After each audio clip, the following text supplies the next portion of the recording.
Welcome students to the management learners. तो आज हम बात करेंगे इंडियन कॉन्स्टिट्यूशन के कुछ एमसीक्यू जो आपके पॉलिटी के अंदर भी काम आएंगे और एक बीबीए के अंदर सब्जेक्ट है, बहुत इंपॉर्टेंट है, जनरल बिजनेस अवेयरनेस। उसके एमसीक्यू बेस्ड क्वेश्चन आंसर आएंगे। उसका ये यूनिट 5 है जिसके अंदर टॉपिक है हमारा कॉन्स्टिट्यूशन और पॉलिटी ऑफ इंडिया। उसके कुछ एमसीक्यू है। पहला एमसीक्यू है, the governor of a state is appointed by the president on the advice of the. Answer है इसका सीधा सीधा प्राइम मिनिस्टर की। जो स्टेट के हमारे गवर्नर हैं वो अपॉइंट किए जाते हैं प्रेसिडेंट के द्वारा, लेकिन उसमें एडवाइस कौन देता है? तो आप आंसर पे टिक लगाएं, सीधा प्राइम मिनिस्टर। सेकंड है, the president gives his resignation to the. जो हमारे प्रेसिडेंट है वो अपना रेजिग्नेशन देते हैं, किसको वो देते हैं? Answer is vice president. Next की बात करें तो for what period does the vice president of India hold office? कि किस पीरियड के लिए जो वाइस प्रेसिडेंट है इंडिया के वो होल्ड करते हैं ऑफिस को? तो क्या टेन्योर होता है, वो कितना कार्यकाल होता है? तो आंसर है इसका 5 ईयर्स की, 5 साल के लिए वो होल्ड करते हैं। नेक्स्ट इस पे हम चलते हैं, who among the following hold office during the pleasure of the president? ठीक है, तो इसका आंसर है सीधा सीधा governor. Which of the following is not true regarding the payment of the emoluments of the president? की कौन सा इसमें सही नहीं है पेमेंट के रिगार्डिंग प्रेसिडेंट की? तो आंसर आप लगा सकते हैं, they are charge on the contingency fund of India. Direct आप इसके आंसर याद कर सकते हैं जो कि आपके एग्जाम में काम आएंगे। Next question is the total number of members nominated by the president to the Lok Sabha and the Rajya Sabha is. Answer is 14। कि भाई कितने मेंबर जो नॉमिनेट किए जाते हैं प्रेसिडेंट के द्वारा लोकसभा एंड राज्यसभा में, उसका आंसर डायरेक्ट लगाएं 14। विच of the following does not constitute the electoral college for electing the president of India? तो आंसर लगाएं इसका direct, elected member of the legislative council. ठीक है। नेक्स्ट है, the council of minister in A parliamentary type of government can remain in office till it enjoy the support of the, answer is majority of the members of the lower house of parliament। ठीक है, तो इसका answer बनता है इसमें D. कि भाई next देखते हैं फिर, नाइन्थ है हमारा, विच of the following appointment is not made by the president of India? India के प्रेसिडेंट के द्वारा कौन सा अपॉइंटमेंट नहीं किए जाता? आंसर देखें इसका, स्पीकर ऑफ द लोकसभा। तो जो लोकसभा के स्पीकर हैं वो प्रेसिडेंट अपॉइंट नहीं करते। Who appoint the prime minister of India?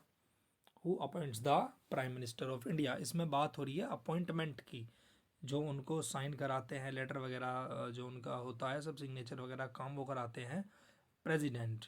ठीक है। Next, the first women governor of a state in free India was. तो हमारी पहली गवर्नर जो थी इंडिपेंडेंस के बाद वो थी Mrs Sarojini Naidu.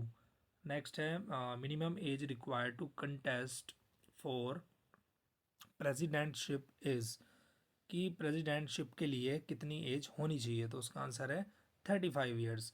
Next, the charge of impeachment against the president of India for his removal can be preferred by. मतलब कि जो हमारे प्रेसिडेंट ऑफ इंडिया है उनके रिमूवल के अगेंस्ट में जो चार्ज होना चाहिए वो किस पे जाता है? आंसर है बोथ हाउस ऑफ पार्लियामेंट। दोनों सदन मिलकर इस काम को करते हैं।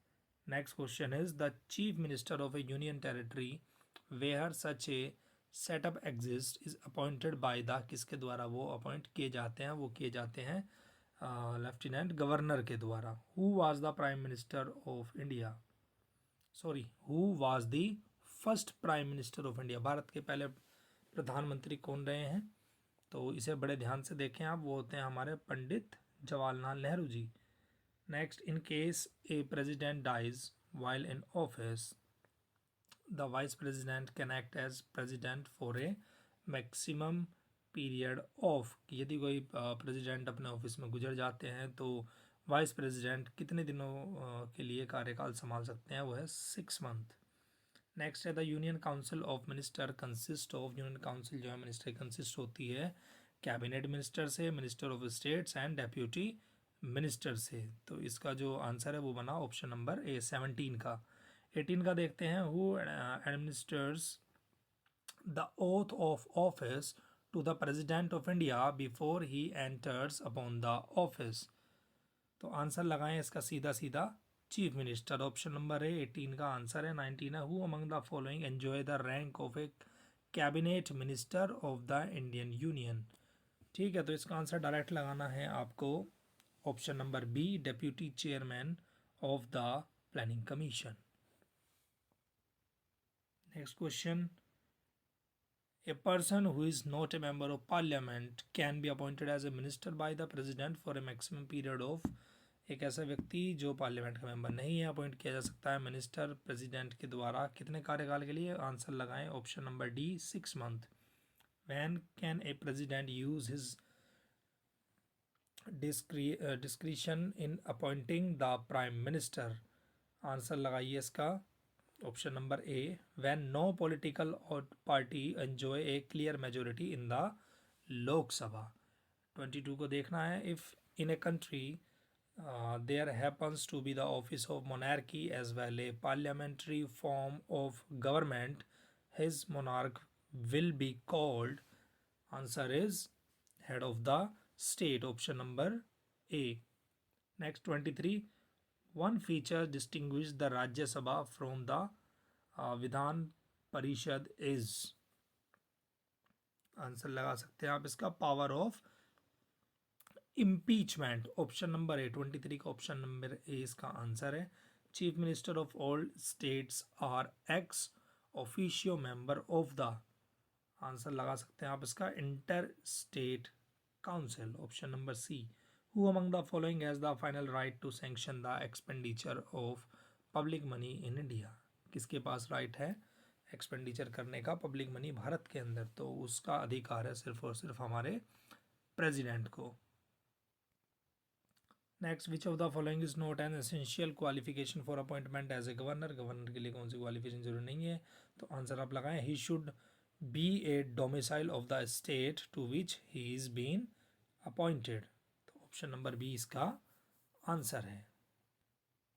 The president nominates 12 member of the Rajya Sabha according to, किसके हिसाब से, दियर डिस्टिंक्शन। आंसर है their distinction in the field of science, art, literature and social service. के अंदर चार चीज़ें आ गई। ठीक है, तो ऑप्शन नंबर डी 27 का आंसर है। 28 है, which article of the constitution empowers the president to appoint a commission to investigate करने के लिए the condition of backward classes in general and suggest ameliorative measures. तो ये जो आता है ये आता है आर्टिकल नंबर 340 के अंदर। तो 28 का आंसर आप लगा सकते हैं ऑप्शन नंबर सी, कि भाई सीधा सीधा है 28 का कि प्रेसिडेंट किस आर्टिकल के अंदर संविधान जो है वो पावर देता है प्रेसिडेंट को कि वो एक कमीशन बिठा सके बैकवर्ड क्लासेस की जांच पड़ताल के लिए। वो होता है आर्टिकल नंबर 340 के अंदर, अनुच्छेद नंबर 340। 29 का देखते हैं, which can initiate impeachment proceedings against the president of India. President of India के अगेंस्ट में जो चीज़ें होती हैं वो जाती हैं ऑप्शन नंबर ए 29 का, जिसे हम बोलते हैं either house of parliament. Number 30 की बात करें तो who was the member of Rajya Sabha when first appointed as the prime minister of India. तो राज्यसभा के मेंबर थे उस टाइम पे, वो थे आंसर नंबर हमारे डी इंदिरा गांधी जी। नेक्स्ट बात करते हैं, what is the minimum age for appointment as a governor. Governor के अपॉइंटमेंट के लिए एज कितनी होनी चाहिए, तो आंसर है इसका 35 ईयर्स, यानी कि option number A. Next, chief minister of a state is responsible to. Chief minister किस चीज़ के लिए रेस्पॉन्सिबल होता है। 32 का आंसर लगाएंगे हम legislative assembly. Answer option number C इसका आंसर है, लेजिस्लेटिव असेंबली। 33 पे देखते हैं, the administrative and operational control of the arm forces is exercise by the. किसके द्वारा एक्सरसाइज किए जाते हैं आर्म फोर्सेज के सारे ऑपरेशनल, तो आंसर लगाएं इसका ministry of defence. Arm forces सभी मिनिस्ट्री ऑफ डिफेंस के अंदर आती हैं, जिसका option number B is answer number 34 देखते हैं. What is the position of a minister of the state in the central government के अंदर क्या पोजीशन होती है एक मिनिस्टर ऑफ स्टेट की. तो आंसर लगाएं आप इस पर. Option number A, he is a minister of central government but not a member of the cabinet. Central government के मिनिस्टर हैं बट कैबिनेट के मिनिस्टर नहीं भी हो सकते. Number 35, who among the following is directly responsible to parliament for all matters concerning the defence service of India. सारे के सारे डिफेंस के जितने भी मैटर उन्हें कौन देखता है, वो देखते हैं डिफेंस मिनिस्टर. तो option number C is correct answer. Hope you like the video, enjoy the video, study well, and do subscribe or share, and wait for the next video you will be getting soon. See you, bye bye.